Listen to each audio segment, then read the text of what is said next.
Black clover season 5, जिसका ना जाने हम सभी ने कितने लंबे टाइम से इंतजार किया है, लेकिन इसके ऊपर हमें कोई भी अनाउंसमेंट देखने को नहीं मिली है और ना ही जल्दी देखने को मिलने वाली है। लेकिन हाँ, इसकी मांगा के अंदर सीजन 4 के बाद अराउंड 100 चैप्टर रिलीज हो चुके हैं जो बहुत तगड़े हैं। तो तुम्हारा भाई उन सभी को डिटेल में कवर करने वाला है। तो हम सबसे पहले कवर करने वाले हैं Ashta versus highest ranking demons की बैटल को, जो डार्क ट्राइड के तीनों मेंबर से काफी ज्यादा पावरफुल था। तो डेफिनेटली तुम्हें काफी मजा आने वाला है। तो चलो जल्दी से इस बैटल की शुरुआत करते हैं, जहां हमें इसकी शुरुआत देखने को मिलती है सीजन 4 के एंड एपिसोड के साथ ही, जहां हमारे ब्लैक बुल्स का वाइस कैप्टन यानी कि निचिट फॉस्ट, जो हमारे स्पीड किंगडम के अंदर एज अ स्पाई काम कर रहा था, वो वापस आ जाता है। जहां वो आते ही हमारे आस्टा को उसके डीमन के साथ कॉन्ट्रैक्ट बनाने में हेल्प करता है और उसे यूनियन मोड को मास्टर करने की ट्रेनिंग भी देता है, ताकि आने वाले स्पीड किंगडम की रेड में आस्टा अपने फुल पोटेंशियल के साथ लड़ सके। क्योंकि तुम्हें पता ही है कि हमारा आस्टा कितना ज्यादा की रोल होने वाला है हर किसी फाइट के अंदर, क्योंकि उसका जो एंटी मैजिक है वही इकलौता ब्रह्मास्त्र है जो हर डीमन के ऊपर काम करता है। तो आस्टा एंड लीवाई दोनों साथ मिलकर उसके लिए ट्रेनिंग करना शुरू कर देते हैं अगेंस्ट अ डेविल, जो हमारे निचिट फॉस्ट का ही देखने को मिलता है। अब देखो, हमारे निचिट फॉस्ट के साथ ट्रेनिंग करते हुए और उससे बैटल करते हुए हमारा आस्टा अपने यूनियन मोड को कुछ सेकंड्स के लिए मास्टर कर लेता है, लेकिन उसे परफेक्टली कंप्लीट नहीं कर पाता है। तो निचिट उसके पास एक डेविल छोड़ के सभी कैप्टन्स एंड यूनो के साथ मिलकर डायरेक्ट स्पीड किंगडम के अंदर घुस जाता है, ताकि टाइम रहते हुए डार्क ट्राइड के मेंबर्स को रोक सके। क्योंकि अगर वो उन्हें नहीं रोक पाए तो वो डेफिनेटली ट्री ऑफ क्लिफॉर्थ को रिक्रिएट करने में सक्सेसफुल हो जाएंगे, जिससे जो हमारे हेल्स के डीमन हैं वो डायरेक्टली इस वर्ल्ड के अंदर एंटर कर सकते हैं। अब बेसिकली इस प्लान को सक्सेसफुल बनाने के लिए वो एक मैजिक सर्कल बनाते हैं, जिसके अंदर 4 स्पॉट्स होते हैं। बेसिकली 3 आउटलाइन पे देखने को मिलते हैं और एक बीच में देखने को मिलता है। अब जो मैजिक सर्कल आउटलाइन पे बने होते हैं उसके अंदर डार्क ट्राइड के मेंबर खड़े होते हैं, और जो बीच वाला सर्कल होता है उसके अंदर यामी एंड विलियम को एक दूसरे के आमने सामने खड़ा किया जाता है, ताकि उनको गेट ओपनिंग के लिए एज अ कैटलिस्ट यूज किया जा सके। और एक बार अगर सारे गेट्स ओपन हो गए तो ये दोनों अपनी लाइफ गवा देंगे। तो इसी चीज को ध्यान में रख के हमारा निचिट प्लान बनाता है और सभी कैप्टन्स को इक्वली 3 टीम्स में डिवाइड कर देता है, जहां हर टीम के अंदर 2 मेंबर जो होंगे वो डार्क ट्राइड के मेंबर से बैटल करेंगे, और उनमें से जो एक होगा वो बाकी मॉन्स्टर्स को डिकॉय करने का काम करेगा और उनको यहाँ से दूर लेके जाएगा। तो पहली टीम होती है हमारी जैक, फुगुलियन एंड निचिट की, जिसमें से निचिट एंड जैक जो है वो डेंटे से बैटल करते हैं और फुगुलियन जो है वो हमारे डिकॉय एक्ट करने का काम करता है। अब देखो, इसके बाद कौन सा कैप्टन किसके साथ बैटल करेगा ये हम नेक्स्ट वीडियो के अंदर कवर करेंगे, जिसके अंदर हम स्पेसिफिकली बात करने वाले हैं हमारे डार्क ट्राइड के मेंबर्स की बैटल के बारे में। अब देखो, हमारे सभी कैप्टन्स डार्क ट्राइड से बैटल कर रहे होते हैं, लेकिन इसी बीच एक एंशिएंट मॉन्स्टर हमारे क्लोवर किंगडम के ऊपर अटैक कर देता है। तो जितने भी बचे हुए नाइट्स होते हैं जो स्पीड किंगडम में रेड करने नहीं गए होते हैं, वो इस मॉन्स्टर को रोकने का काम करते हैं, जैसे कि नोएल्स के सभी ब्रदर्स, तराजू वाला बंदा जिसे हम कीरा कहते हैं, और हमारा विज़र्ड किंग भी। लेकिन ये सब मिलके भी कुछ नहीं कर पा रहे होते हैं और उसके ऊपर एक खरोच तक नहीं पहुंचा पाते हैं। अब देखो, ये चीज अलग बात है कि अगर हमारा विज़र्ड किंग अपनी प्रॉपर बॉडी को यूज कर रहा होता तो वो इस डीमन को आसानी से डिफीट कर देता,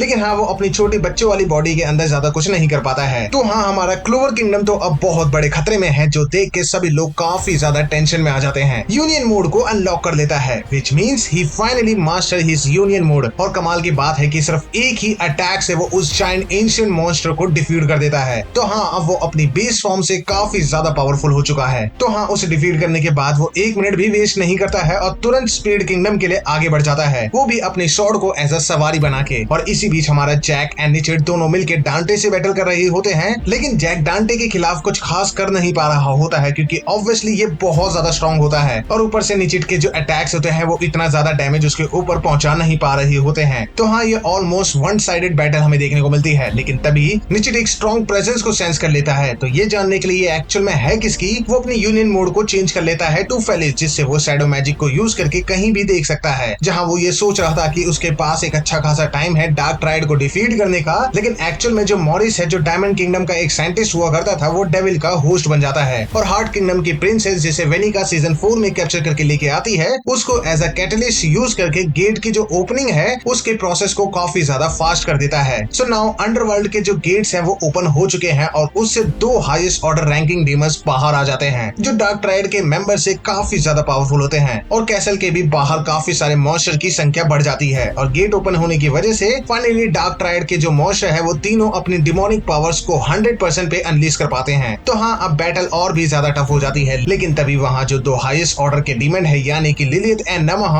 अपीयर हो जाते हैं, जो बहुत ही ज्यादा स्ट्रॉन्ग होते हैं। अब देखो, गेट ओपन होने के बाद निचिट की प्रायोरिटीज भी चेंज हो जाती है, क्योंकि वो सबसे पहले जाके मॉरिस को रोकना चाहता था, लेकिन उसके सामने 2 बहुत ही ज्यादा स्ट्रॉन्ग डेविल्स डिसअपीयर हो जाते हैं और ऊपर से डांटे भी यहीं पे अवेलेबल होता है। तो ये तीनों मिलकर उसे यहाँ से जाने तो नहीं देने वाले थे। तो वो अपनी लाइफ को डेंजर में डाल के लिलियट एंड नमहा को रोकने की कोशिश करता है, क्योंकि इसी बीच हमारा जो जैक है वो दोबारा खड़ा हो जाता है और डेंटे को रोकने की कोशिश करता है। अब देखो ये बंदा ऑलरेडी मौत के कगार पे ही खड़ा होता है, क्योंकि इसके ऊपर हमारे डांटे के अटैक्स का काफी तगड़ा डैमेज पहुंचा होता है। लेकिन इन दोनों के पास एक दूसरे के ऊपर भरोसा करने के अलावा कोई और ऑप्शन होता भी नहीं है, क्योंकि अकेला निचिट या फिर अकेला जैक तीनों को तो नहीं रोक पाएगा। तो हमारा निचिट अपने यूनियन मोड गैलेक्स को यूज करता है, जो बेसिकली ऑफेंसिव बैटल के लिए यूज किया जाता है। लेकिन फिर भी उसके अटैक्स का कोई भी असर नहीं पहुंच रहा होता है लिलियट एंड नमहा के ऊपर। तो फिर उसे अपने यूनियन मोड एक्वेस को यूज करना पड़ता है, जिसकी स्पीड कंपैरेटिवली सारे मोड से बहुत ज्यादा होती है, ताकि एटलीस्ट डैमेज नहीं तो वो उनके सभी अटैक से ज्यादा देर तक बच पाए और उन लोगों को यहीं पे रोक पाए, क्योंकि इन दोनों ही डेविल्स की पावर्स की कोई लिमिट नहीं है और अभी तक इन्होंने अपनी पावर्स का 1% हिस्सा भी यूज नहीं किया है। तो अब निचिट का कोई भी मोड और कोई भी अटैक उनके ऊपर जरा सा भी डैमेज नहीं पहुंचा पा रहा होता है, क्योंकि उसके जितने भी डेविल्स होते हैं सब मिड रेंज के डीमंस ही होते हैं। सो फाइनली वो फर्स्ट टाइम इस फ्रीज को यूज करता है, जो उसे बिल्कुल भी नहीं पसंद होता है कि I will push my limits here and now. Finally वो अपने दो डीमंस को कंबाइन करके एक यूनियन मोड को रिलीज करता है, जो होता है गैलेक्स एक्स फेलिस,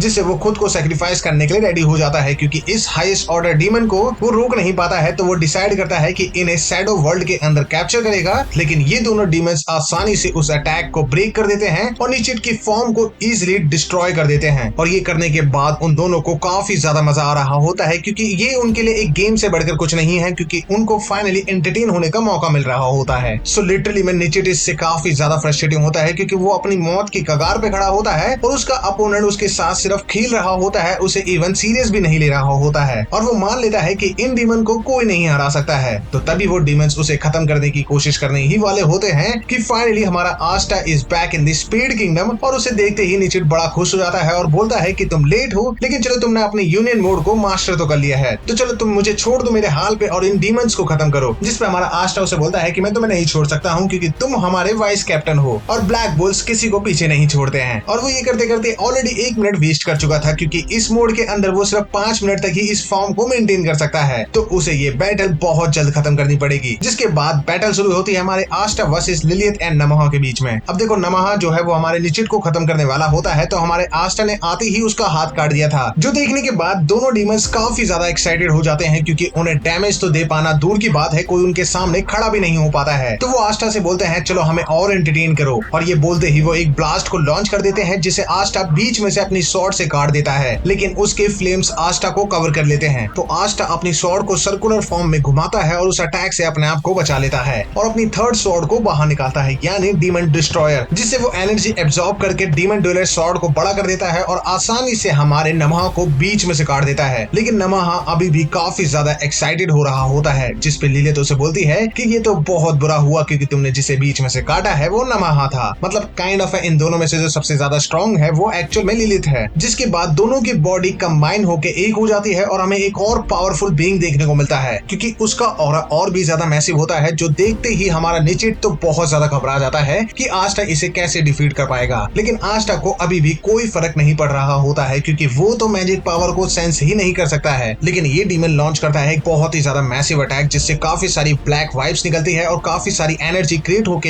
एक बहुत बड़ा सन जैसा कुछ बन जाता है हमारे पूरे किंगडम के ऊपर। तो अगर तुम इसे कंपेयर करना चाहो तो हमारे गोकू के स्पिरिट बॉम्ब से ये शायद 5 गुना ज्यादा होगा, जस्ट फॉर कंपैरिजन, जिसे देखने के बाद पूरा किंगडम घबरा जाता है। लेकिन आस्टा अपनी फर्स्ट स्वॉर्ड को यूज करता है और उसका साइज और ज्यादा इंक्रीज कर देता है और उसे फुल स्विंग करके डीमन के ऊपर स्लैश लॉन्च करता है, लेकिन उससे वो अपने आप को आसानी से बचा लेता है। तो अपना आस्टा दोबारा से डीमन डिस्ट्रॉयर को यूज करके उस पूरे एनर्जी बॉल के ऊपर मल्टीपल स्लैशेस मार के उसे डिस्ट्रॉय कर देता है और तेजी से उस डीमन की ओर बढ़ने लगता है, क्योंकि आस्टा के पास टाइम बहुत कम होता है, ऑलमोस्ट 2 मिनट ही बचे हैं उसके पास। तो उसी बीच लीवाई सोचता है कि क्या वो उस डीमन को डिफीट कर पाएगा, क्योंकि अगर हम हायरार्की में देखें तो वो फर्स्ट फ्लोर का सबसे ज्यादा वीकेस्ट डीमन है और ये हमारे हाईएस्ट ऑर्डर का सबसे ज्यादा स्ट्रॉन्गेस्ट डीमन है। जिसपे आस्टा उसे बोलता है बिल्कुल हम ये करके दिखाएंगे, और ये बोलते बोलते ही आस्टा उस डीमन के क्लोज पहुंच जाता है, जिससे फाइनली डीमन भी सीरियस हो जाता है, क्योंकि फाइनली उसे कोई ऐसा मिल चुका है जो उसके अटैक्स तो डॉज कर ही रहा है, उसके ऊपर डैमेज भी पहुंचा पा रहा है। तो उसकी वजह से उसकी बॉडी ट्रिमर करने लगती है, क्योंकि वो पहली बार डर एक्सपीरियंस कर रहा होता है, जो उसे समझ नहीं आता है कि वो कैसे फील करे। तो वो उसके डिफेंस में उससे दूर भागने की कोशिश करता है और आस्टा के पास तो वैसे ही टाइम कम होता है, तो वो उसके पीछे जाता है, लेकिन उसकी स्पीड को मैच नहीं कर पाता है। लेकिन ये बंदा भी एक प्रॉपर विलन ही है, क्योंकि ये आस्टा का तो कुछ बिगाड़ नहीं पा रहा होता है, तो ये डिसाइड करता है कि निचिर जो वहाँ पे अवेलेबल है ये उसे खत्म कर देगा। वही एक प्रॉपर टिपिकल विलेन वाली थिंकिंग, जिससे किसी भी सोनन प्रोटैगनिस्ट का जो टेम्पर है वो बहुत हाई हो जाता है, जो उसको बहुत तगड़ा बूस्ट दे देता है। और ऐसा यहाँ पे भी होता है, क्योंकि आस्टा उस तक पहुंच जाता है और उसे अपनी स्वॉर्ड से बीच में से काट देता है। और ये अटैक लॉन्च करने के जस्ट 1 सेकंड के बाद ही लिबाय और हमारा आस्टा दोनों अलग हो जाते हैं। But yes, they have already defeated the highest ranking demon, जो डार्क ट्राइड से भी काफी ज्यादा पावरफुल था। So instead of falling they started celebrating in the air. तो हाँ, ये बैटल जब एनिमेट होगी लिटरली में बहुत ज्यादा मजा आने वाला है। तो हाँ, इसी के साथ वीडियो यहाँ पे खत्म होती है। लेकिन हाँ, डीमन स्लेयर के साथ साथ आपको ब्लैक क्लोवर की भी मांगा पूरी कवर होते हुए देखने को मिलेगी। So make sure you subscribe the channel, और हाँ, बेल नोटिफिकेशन को भी ऑन करना ना भूलें, ताकि आपको नोटिफिकेशन टाइमली मिलते रहे। बाकी सीजन 5 का पार्ट 2 जो होने वाला है डार्क ट्राइड की बैटल्स के ऊपर, जो बहुत तगड़ी होने वाली हैं, वो हम तभी डालेंगे जब इसके ऊपर लाइक एम 50 का कंप्लीट हो जाएगा। तो जल्दी इसका लाइक एम पूरा करो, ताकि आपको दूसरी वीडियो भी जल्दी देखने को मिले। बाकी मिलते हैं किसी और वीडियो के साथ, तब तक के लिए जय Hind and thanks for watching.